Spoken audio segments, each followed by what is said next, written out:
Hello everyone, GOC workshop के department of carriage में आपका बहुत बहुत स्वागत है। यह वीडियो एजुकेशनल पर्पस के लिए जिसमें हम जीओसी द्वारा किए गए इनोवेशंस को दिखाएंगे। तो आज के इस संस्करण में हम बात करने वाले एक टेस्ट बेंच की जो कि ब्रेक इंडिकेटर पे आधारित है। तो उससे पहले हम आपको ब्रेक इंडिकेटर के बारे में थोड़ा सा ब्रीफ कर देना चाहेंगे। ब्रेक इंडिकेटर एक ऐसा डिवाइस है जो कि एलएचबी कोच में दोनों ओर लगा होता है। यहाँ जो ट्विन ब्रेक इंडिकेटर आप देख रहे हैं वो बोगी की ब्रेक कंडीशन को बताता है। लेफ्ट साइड वाला लेफ्ट साइड की बोगी के लिए और राइट साइड वाला राइट साइड की बोगी के लिए। अगर ब्रेक अप्लाइड कंडीशन में होते हैं तो ब्रेक इंडिकेटर का कलर रेड शो होता है, और अगर ब्रेक रिलीज कंडीशन में तो ब्रेक इंडिकेटर का कलर ग्रीन शो होता है। इसके अलावा जो D1, D2 और D3 शेड्यूल है तथा शॉप शेड्यूल है SS1, SS2 या SS3, उसके दौरान जितनी भी ब्रेक टेस्टिंग होती है जैसे कि bogie isolation test, emergency brake application release test के दौरान जो ब्रेकिंग कंडीशन होती है उसमें भी ये काफ़ी उपयोगी होता है। तो इन सब चीज़ों से आपको ये तो पता चल गया होगा कि ये कितना ही महत्वपूर्ण डिवाइस है। तो इससे इसका जो अटेंशन है वो भी काफ़ी क्रूशियल हो जाता है। तो प्रीवियसली हम जीओसी में जो प्रैक्टिस फॉलो करते थे उसमें इसके अटेंशन के बाद इसकी टेस्टिंग के लिए हम सिंगल कार टेस्ट के दौरान ही इसकी सारी टेस्टिंग जो कि लीकेज टेस्ट होता था, सेंसिटिविटी टेस्ट होता था, वो परफॉर्म करते थे। और उस दौरान अगर कोई इसमें लीकेज हो गया तो इसको फिर से यहाँ से डिटैच करना होता था और ओवरऑल करना होता था। तो इन सब चीज़ों में काफ़ी रीवर्क होता था। सो उन्हीं चीज़ों से बचने के लिए हमारे इंजीनियर्स ने इन हाउस एक टेस्ट बेंच का डेवलपमेंट किया है। तो आइए हम आपको ले चलते हैं टेस्ट बेंच की ओर।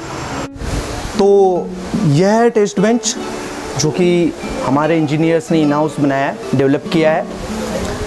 तो इसके पूरे पार्ट समझ लेते हैं, क्या क्या हम लोगों ने इसमें जितने भी सिस्टम है क्या क्या लगाए हुए हैं, कितने अप्लाइंसेस लगाए हुए हैं। ठीक है, तो सबसे पहले जो टॉप पोर्शन है उसके देख लेते हैं। यह है प्रेशर गेजेस, देख सकते हैं 3 प्रेशर गेजेस हम लोगों ने लगाया हुआ है, यूज़ किया है। उसके बाद कुछ इंडिकेटर लैंप्स हैं जो कि पोजीशन बताता है कि सोलेनोइड वॉल्व, कौन सा सोलेनोइड वॉल्व ऑपरेट हो रहा है, कौन सा सोलेनोइड वॉल्व एनर्जाइज कंडीशन में, डी एनर्जाइज कंडीशन में। उसके अलावा एक मैनिफोल्ड है जिसमें हम डिफरेंट टाइप के जो ब्रेक इंडिकेटर्स हैं उससे लगाते हैं। और ये है quick release coupling, ease of operation के लिए हम लोगों ने इसे इस्तेमाल किया है। काफ़ी इजी है इसका एप्लीकेशन। हमारे इंडियन रेलवेज़ में 3 टाइप के ब्रेक इंडिकेटर यूज़ होते हैं, एस्कॉर्ट्स, फेविली और नॉर्ब्रिम से। सो इस मैनिफोल्ड में हम लोग तीनों टाइप के जो ब्रेक इंडिकेटर है उसे अटैच कर सकते हैं। उसके बाद ये स्विचेस हमने यूज़ किए हैं जो कि फ्लश बैक स्विचेस हैं क्विक ऑपरेशन के लिए, जो कि ऑपरेट करते हैं सोलेनोइड वॉल्व्स को। इसके बाद मैं जितने भी इनर एलिमेंट्स हैं उन्हें बताना चाहूँगा जो हमने यूज़ करें।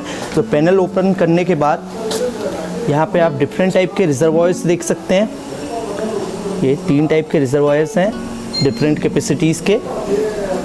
उसके बाद आप प्रेशर रेगुलेटर्स देख सकते हैं, हमने यूज़ किया है, जो कि कंट्रोल करते हैं एयर प्रेशर को। हमने जो एयर की सप्लाई ली है वो एक एक्सटर्नल कंप्रेसर से ली है जिसका प्रेशर है 10 kg/cm², और प्रेशर रेगुलेटर की हेल्प से हम उसे कन्वर्ट कर देते हैं 3 kg/cm², 0.5 kg/cm², जो भी टेस्ट है उसके अकॉर्डिंग। ठीक है, उसके अलावा हम लोगों ने 4 सोलेनोइड वॉल्व्स का यूज़ किया है। सोलेनोइड वॉल्व्स के बारे में मैं थोड़ा सा बता देना चाहूँगा। ये एक इलेक्ट्रोमैकेनिकल डिवाइस है जो कि जो फ्लो पाथ है मेरा फ्लूइड का उसको कंट्रोल करता है। इसके अलावा मैंने ये जो एक्सटर्नल डीसी सप्लाई यूज़ की है 24 वोल्ट की, different electrical and electronics equipments को ऑपरेट करने के लिए। तो ये सब पार्ट्स हैं मेरे।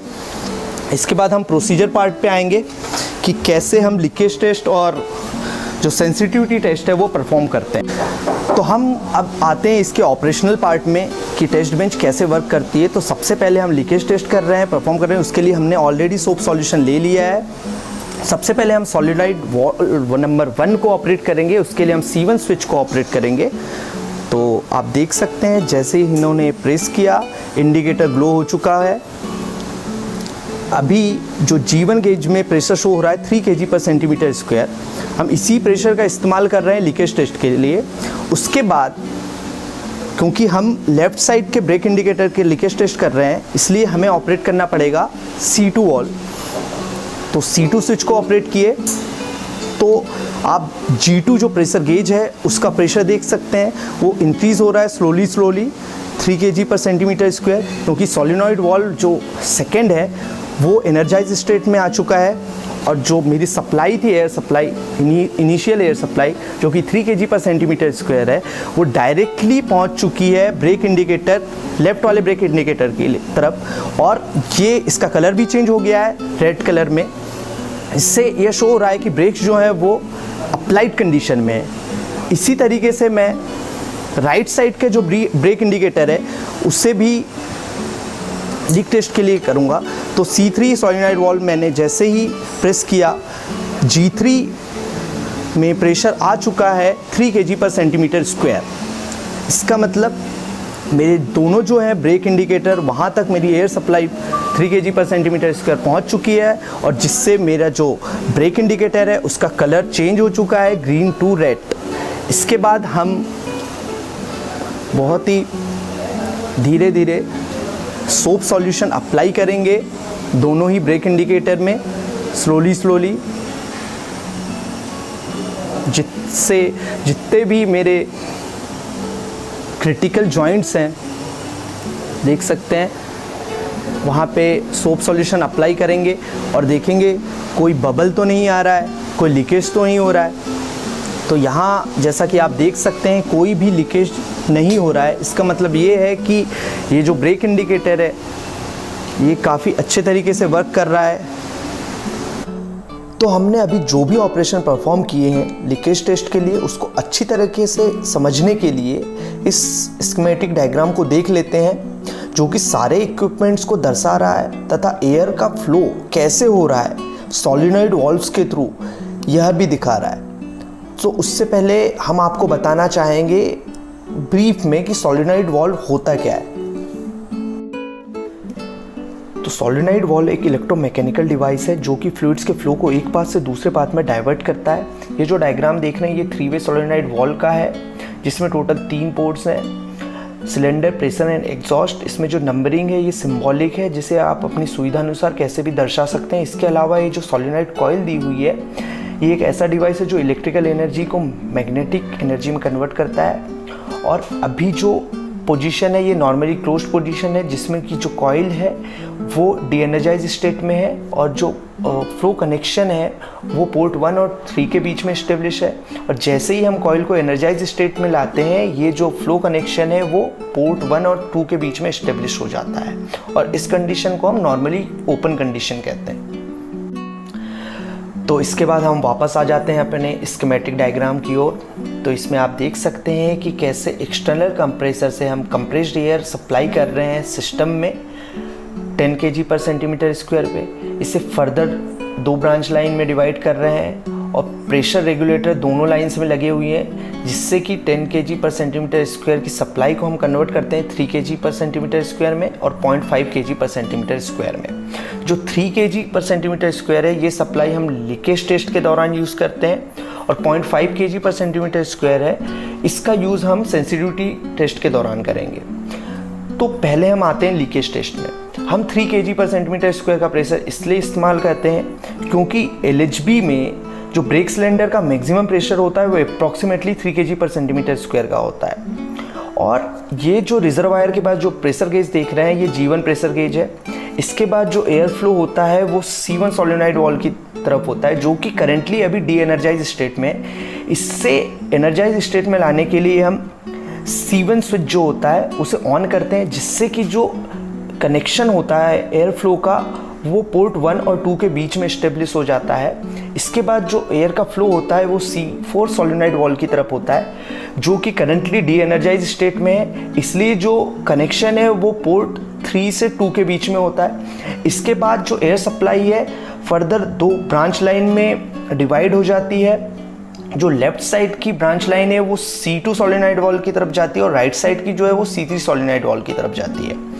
तो C2 सोलेनॉइड वाल्व को हम एनर्जाइज करने के लिए C2 स्विच ऑपरेट करते हैं, जिससे कि एयर कनेक्शन हो जाता है पोर्ट 1 और 2 के बीच में। इसके बाद चोक और रिजर्वायर के माध्यम से जो 3 kg पर सेंटीमीटर स्क्वायर की एयर सप्लाई है वो मेरे लेफ्ट ब्रेक इंडिकेटर की तरफ जाती है, जिससे कि ब्रेक इंडिकेटर का जो कलर है वो ग्रीन से रेड हो जाता है। आपने देखा होगा कि ये जो चोक है और रिजर्वायर है, इन्हें हमने पाइपलाइन के बीच में डाला हुआ है। ये इसलिए लगाया हुआ है क्योंकि जो प्रेशर सर्ज होता है और जितना भी फ्लक्चुएशन होता है उससे डैम्प किया जाए, उसके इफेक्ट को डैम्प किया जाए। इसी तरीके से राइट साइड भी C3 सोलेनॉइड को एनर्जाइज करने के बाद चोक और रिजर्वायर के थ्रू ब्रेक इंडिकेटर में 3 kg पर सेंटीमीटर स्क्वायर की सप्लाई एंटर होती है, जिससे कि ब्रेक इंडिकेटर का कलर भी ग्रीन से रेड में हो जाता है। तो इसके बाद हम आते हैं एग्जॉस्ट पार्ट में। इसके लिए हम C2 सोलेनॉइड वाल्व को डी एनर्जाइज स्टेट में करते हैं, जिससे कि जो पोर्ट है 2 और 3 वो ओपन हो जाता है और जो सारी एयर है लेफ्ट साइड के ब्रेक इंडिकेटर की वो पोर्ट 3 के थ्रू एटमॉस्फेयर में एग्जॉस्ट हो जाती है। और सिमिलरली C3 सोलेनॉइड वाल्व को भी डी एनर्जाइज करने पे जो कनेक्शन है वो 2 और 3 पोर्ट के बीच में एस्टेब्लिश हो जाती है और सारी एयर एग्जॉस्ट हो जाती है। लीकेज टेस्ट के बाद हम आते हैं सेकेंड टेस्ट में, जो कि है सेंसिटिविटी टेस्ट। इसके लिए हम ऑपरेट करेंगे, एनर्जाइज करेंगे सोलेनॉइड वाल्व नंबर 4 को। उसके लिए हम स्विच प्रेस करेंगे नंबर 4, जिससे आप देख सकते हैं कि जो लैंप है, इंडिकेटर लैंप, वो ग्रीन हो चुका है। और यह ऑपरेट करने से सिस्टम में 0.5 kg पर सेंटीमीटर स्क्वायर की जो एयर सप्लाई है वो इन्फ्यूज़ हो जाती है। उसके बाद सबसे पहले हमें जो करना है वो लेफ्ट साइड के इंडिकेटर का सेंसिटिविटी टेस्ट चेक करना है। उसके लिए हम C2 सोलेनॉइड वाल्व को ऑपरेट करेंगे और स्विच प्रेस करने के बाद आप देख सकते हैं जो G2 जो मेरा प्रेशर गेज है उसमें एयर सप्लाई शो कर रही है 0.5 kg पर सेंटीमीटर स्क्वायर। और उसी के साथ आप ब्रेक इंडिकेटर, लेफ्ट साइड के ब्रेक इंडिकेटर में देख सकते हैं इसका जो कलर है वो चेंज हो चुका है रेड में।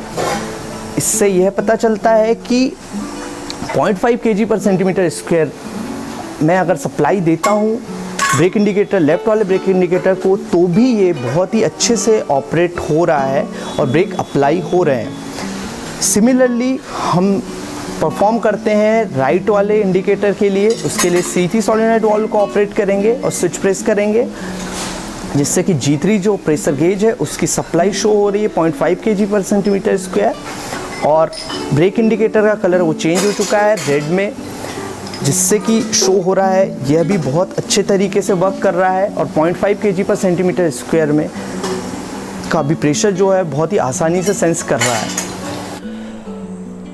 तो सेंसिटिविटी टेस्ट को और अच्छे तरीके से समझने के लिए हम स्कीमेटिक डायग्राम की हेल्प लेते हैं। C4 सोलेनॉइड वाल्व जो कि अभी तक डी एनर्जाइज स्टेट में था, उसे एनर्जाइज करने के लिए हम C4 स्विच ऑन करते हैं, जिससे कि जो एयर कनेक्शन है पोर्ट 1 और 2 के बीच में स्टेब्लिश हो जाता है और 0.5 kg पर सेंटीमीटर स्क्वायर की जो एयर सप्लाई है C4 सोलेनॉइड वाल्व के माध्यम से C2 और C3 वाल्व में एंटर हो जाती है। इसके बाद लीकेज टेस्ट की तरह हम C2 और C3 सोलेनॉइड वाल्व है उसे एनर्जाइज स्टेट में कन्वर्ट करते हैं, जिससे कि 0.5 kg पर सेंटीमीटर स्क्वायर की जो एयर सप्लाई है वो दोनों ही ब्रेक इंडिकेटर में एंटर हो जाती है और ब्रेक इंडिकेटर का colour suddenly green to red हो जाता है। यह दोनों टेस्ट परफॉर्म करने के बाद एयर को एग्जॉस्ट करने के लिए सोलेनॉइड को डी एनर्जाइज पोजीशन में फिर से वापस लाने के लिए हम C2 ऑफ जो स्विच है उसे ऑपरेट करेंगे। तो आप देख सकते हैं जो G2 जो है गेज है उसका प्रेशर 0 हो गया है। उसी तरीके से हम C3 सोलेनॉइड वाल्व जो है उसे डी एनर्जाइज करेंगे।